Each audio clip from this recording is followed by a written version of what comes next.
जागे होते हैं मस्जिद में सफ आरा तो गरीब, ज़हमत रोज़ा जो करते हैं गवारा तो गरीब, नाम लेता है अगर कोई हमारा तो गरीब, पर्दा रखता है अगर कोई तुम्हारा तो गरीब, उमरा नशा दौलत में गाफिल हमसे, जिंदा है मिल्लत बेजा गुरबा के दम से। वाह वाह। और ये मेरे अल्फाज लिख लें, माजी में पाकिस्तान अफगानिस्तान को लड़वाया था, इन लोगों ने ईरान इराक को लड़वाया था, इन लोगों ने इराक और कुवैत को लड़वाया था, इन लोगों ने आज सऊदीया और यमन को लड़वाया।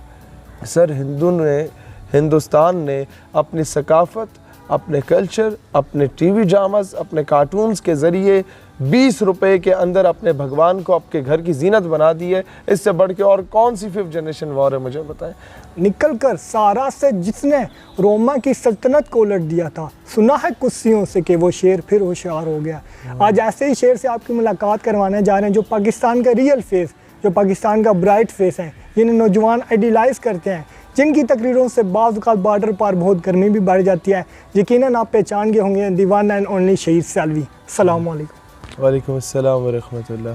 क्या हाल है आपका? अल्लाह का बहुत करम, और आई एम हाईली ऑनर्ड जैसे लोग तशरीफ़ लाए और इस काबिल समझा। बेशक नहीं। अगर मैं आपको मोटिवेशनल स्पीकर ना कहूँ तो कुछ गलत ना होगा। जिस तरह आपकी हम तकरीरें सुनते हैं, मोटिवेट होते हैं, इंस्पायर होते हैं, जिस तरह आप एक अच्छे मकसद, एक अच्छे मिशन, एक अच्छी कास्ट के लिए काम कर रहे हैं। TLP के बाद एक वाहिद आप वो शख्स हैं जिस तरह आपने कदियानियत के फितने को एक्सपोज किया है। कहते हैं कि ज़्यादा बोलना बाज़ औक़ात सेहत के लिए अच्छा नहीं होता।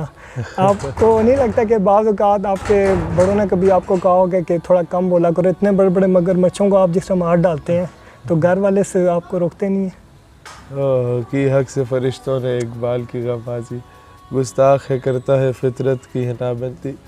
बात यह है कि इंसान का कोई भरोसा नहीं है कि वो अगले सांस भी ले सकता है या नहीं ले सकता। मेरे नज़दीक अगर आपने मरने के बाद ज़िंदा रहना है तो you should work for an ideology. आप एक नज़रिए के लिए काम करें, आप हमेशा के लिए अमर हो जाएंगे। आप एक कॉज के लिए काम करें।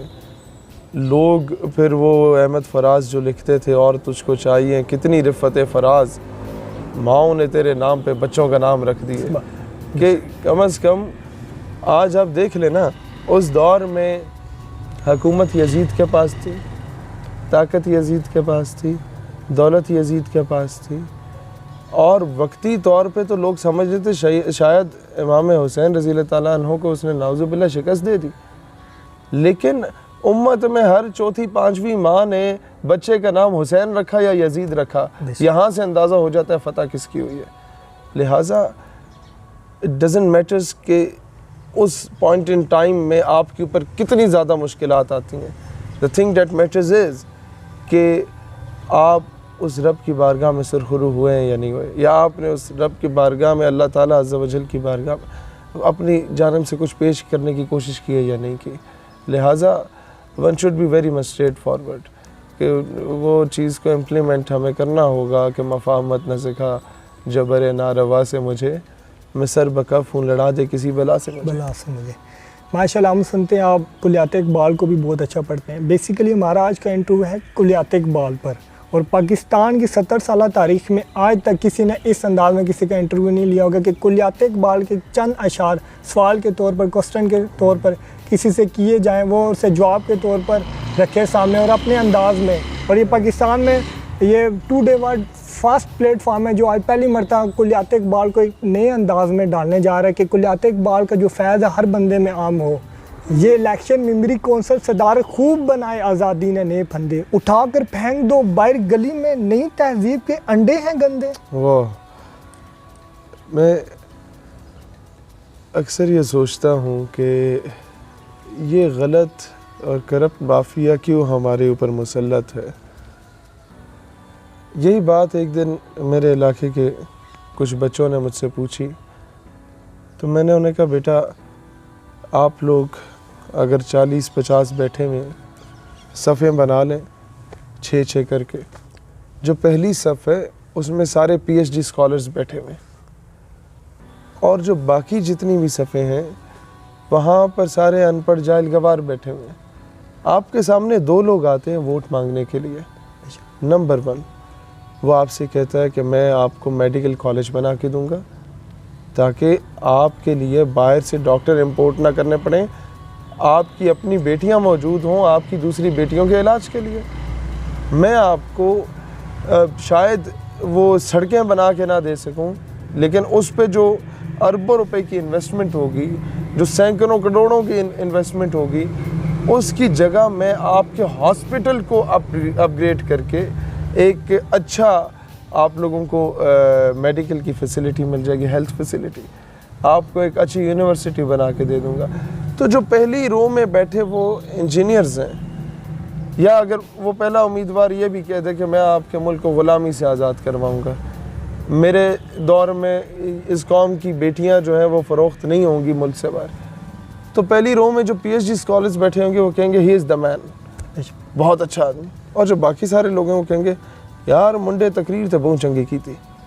अब सेकंड उम्मीदवार आएगा, वो बोलेगा कि जनाब मैं माड़ी जलवाल नाड़े सगरी पिंड सुल्तानी फलां फलां गिरां जड़ा है ना उथे दांत बचावांगा अगर मैं जित गया था।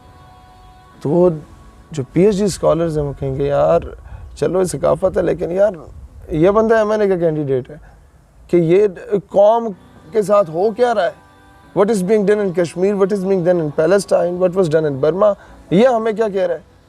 और जो बाकी लोगों को कहेंगे यार जना तो है ही है, आप समझ रहे हैं। या वो ये कह दे कि मैं आप सबको कीमा वाले नान बांटूंगा। तो ये इसके एक किस्म का जो एक जमहूरी निज़ाम हमारे ऊपर मुसल्लत कर दिया, ये सो कॉल्ड जो जमहूरी निज़ाम है, वो तो ये है कि एक PhD स्कॉलर का वोट जो है वो एक अनपढ़ जाहिल गवार के वोट के बराबर है। कि जमहूरियत एक ऐसा तर्ज़ हुकूमत है कि जिसमें बंदों को गिना जाता है, तोला नहीं जाता। हाँ, ये बात दुरुस्त है इकबाल की, हर फर्द है मिल्लत के मुकद्दर का सितारा, वो चाहे अमीर हो या गरीब हो, काला हो गोरा हो, अरबी हो अजमी हो, इट डजंट मैटर्स। लेकिन यू मस्ट हैव टू सी कि अभी 2 बंदे आपको मशवरा दे रहे हैं। एक बंदा जिसने गांव से बाहर कुछ नहीं देखा वो आपको मशवरा दे रहा है कश्मीर कॉज पे, एक आपको मशवरा दे रहा है वो बंदा जो स्ट्रेटेजिक पॉइंट ऑफ व्यू से सारी चीज़ें जानता है। तो डेफिनेटली आपने उस दूसरे के मशवरे को देखना कि यार अंदर सिचुएशन क्या है, आपने फ़ौजें कैसे भेजनी है, आपने अपने इक्विपमेंट्स को किस तरीके से यूटिलाइज़ करना है, आपने अपने जो जासूस हैं उनको कैसे यूटिलाइज़ करना है, आपने कश्मीर के अंदर से जो तहरीकें उभर रही हैं उनको कैसे यूटिलाइज़ करना है, आपने पहले इंडिया को किस तरीके से हर एतबार से वो उसे आप मफलूज करना है, Assam movement, Hyderabad Deccan movement, Junagadh movement, Khalistan movement, उसके बाद जाके आपने करना है कि इंडिया की तवज्जो कश्मीर से हटी हुई हो।